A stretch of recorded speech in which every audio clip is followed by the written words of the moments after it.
Hey everyone, this week we are going to be going back into some college baseball stuff. If you've been following me on Twitter or LinkedIn, I have been posting some kind of data stuff with team logos. So I'm going to show you how to get those logos and then how to create a plot with said logos. So what I'm going to do is run through the code from all of the D1 baseball data, all of it video, and essentially go through it. It's pretty quick. Just make sure it's going to take some time to run, especially the try-catch function with the 4I and 1 nrow D1 ID. So from that video, we will read our CSV, which are the 2020 D1 school IDs. So if you haven't watched that video, watch it first so you can get those IDs and get that taken care of. And then load our libraries, baseball R and tidyverse, and then we will create a batting and pitching list. Then we will go into our loop, which is for I into 1 the number of row D1 IDs. And then this try-catch function essentially means if there's no data available, just go to the next school ID. And then this is just from Bill Petty's baseball R package, NCAA scrape, D1 ID, school ID I, year I. That way, if you do use a previous year, you can still do it this way. And then type batting, and then type pitching, and then error function E. And then we want to put all of those data frames from that list into a singular data frame. So how we do that is called the plier package, and say LD ply, batting, data frame, pitching, data frame. We're replacing the NAs with 0, so D1 pitch, brackets, is NA, D1 pitch, 0, so on and so forth. And then for batting, we'll create plate appearance and OPS columns. And then we want team hitting, because we want to view data of teams. So how we do that is D1 T-bat, D1 bat filter, PAs are greater than 0, and then we'll do a G-repel, and we'll get totals and opponents' totals from the player column. So that way we have team data. And then D1 T-pitch, same thing. And then after that, we'll remove the D1 T-bat and D1 T-pitch, the opponent totals from the data frame. That way we just have the team totals. What we're going to do is get that data in and add some certain columns. So again, if you've seen my Twitter post or LinkedIn post, you'll see run differential, runs scored per plate appearance, runs allowed per plate appearance. So how we achieve that is we'll say D1 T-bat, we'll say runs per PA. I'll go step by step instead of calling a mutate function, which again, that's faster through the dplyr package. You call mutate and then you change those columns. But I want to go step by step so you can visually see exactly what you need. So we want to do a round D1 T-bat runs divided by D1 T-bat PA, and we'll say 3. So we'll do that for runs for PA, and then D1 T-bat, and we'll say K percentage. Now, those little lines that we call up here, that's to ensure that this run/PA column stays intact. Otherwise, it won't necessarily be listed as run/PA. It might be R.PA, but we want that /PA, and then same for K percentage. We want that percentage sign in the column name.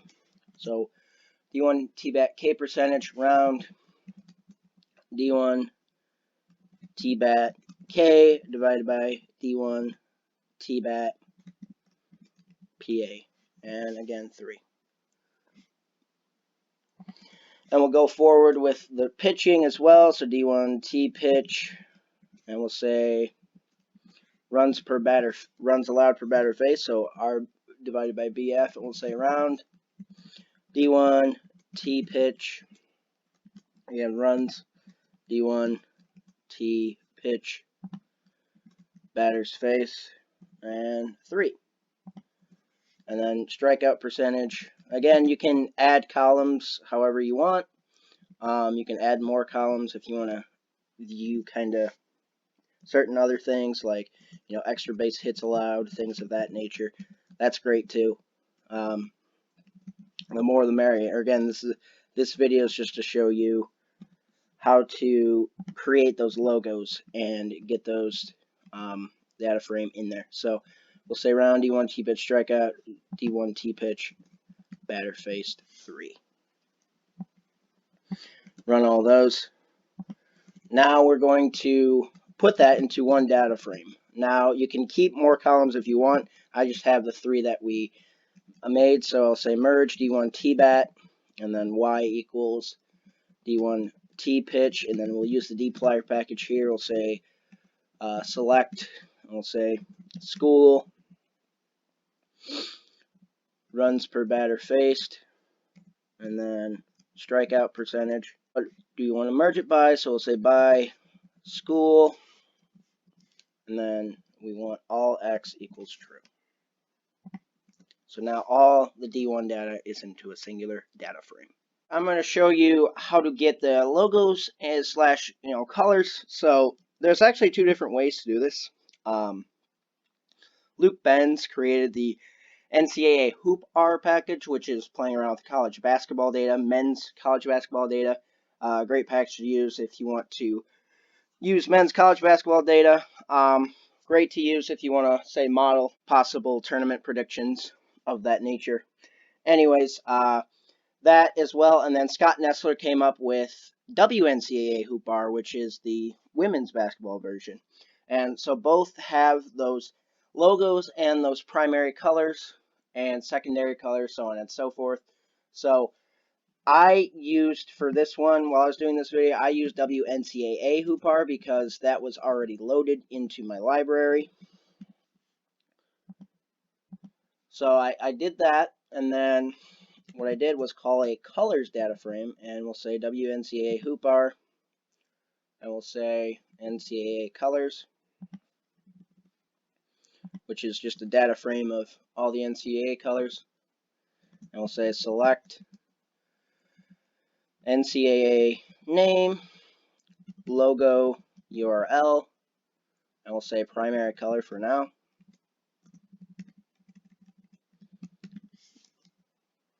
And then we will rename, so that way when we do a merge statement, we'll say rename school equals ncaa name.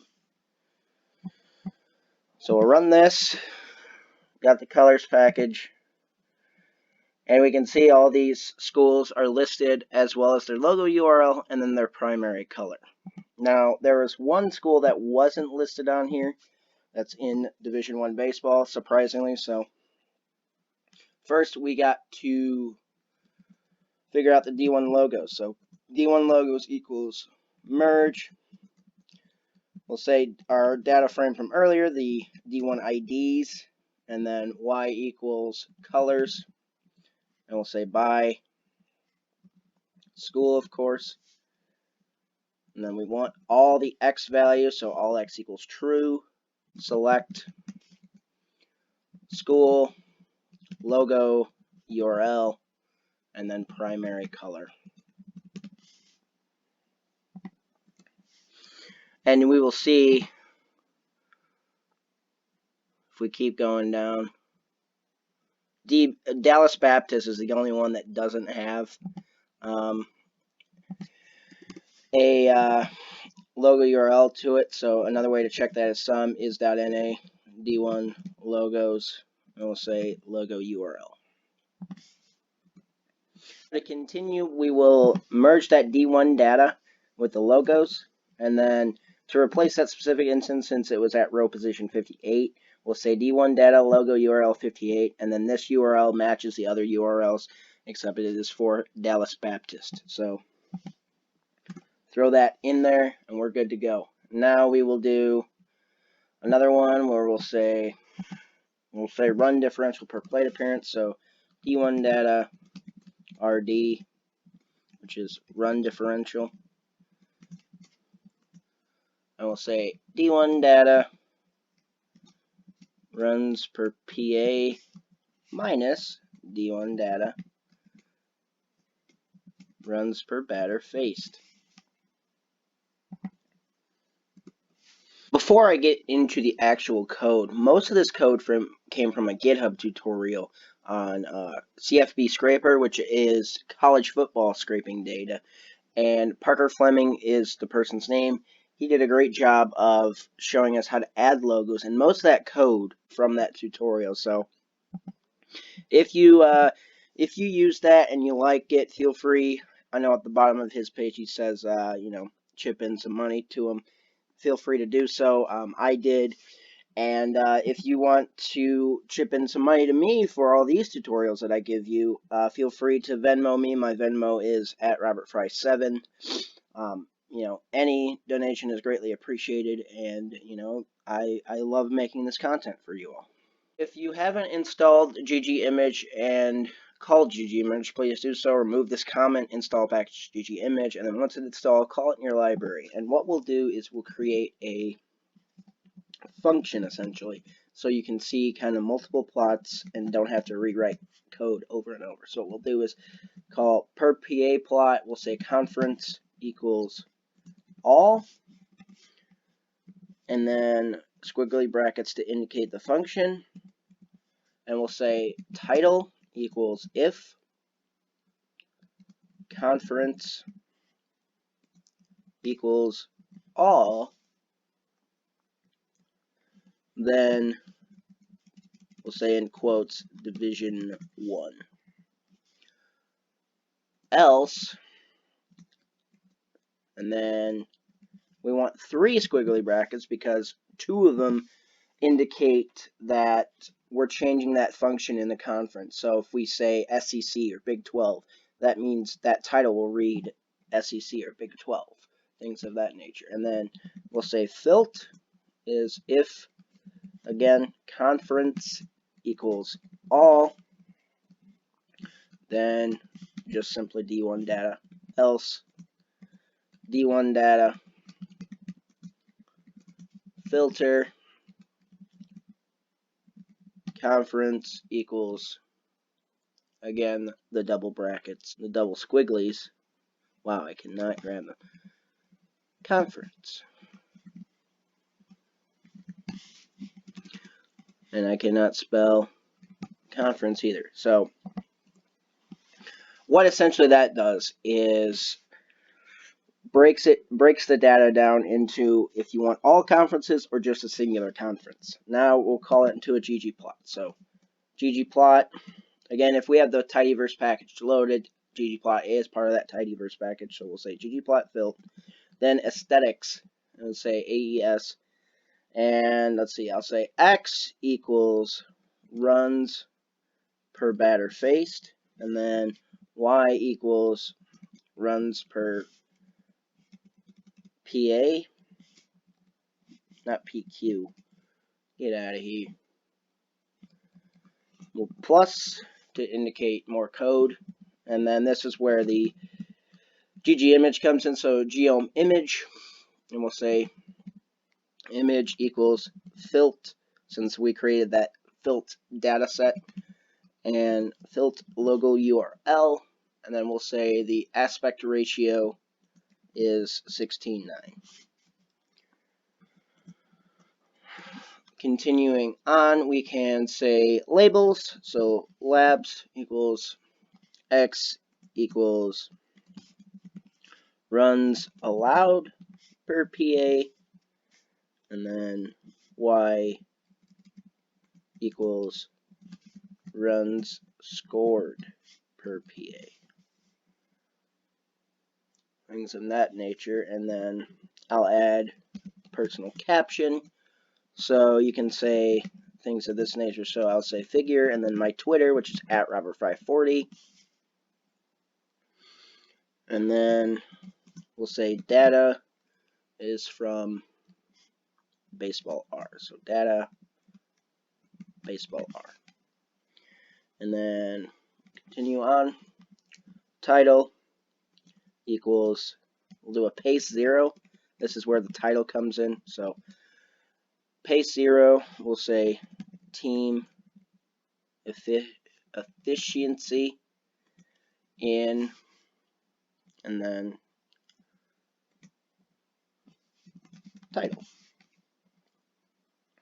So we know our title, and then subtitle, we'll say 2020 season, and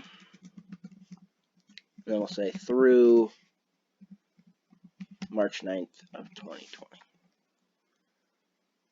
Now, I did notice when I ran this code, the position of Dallas Baptist was not 58, it was actually 55. So change that D1 data logo URL from 58 to 55, and then rerun all the code beginning at where it says D1 bat LD ply.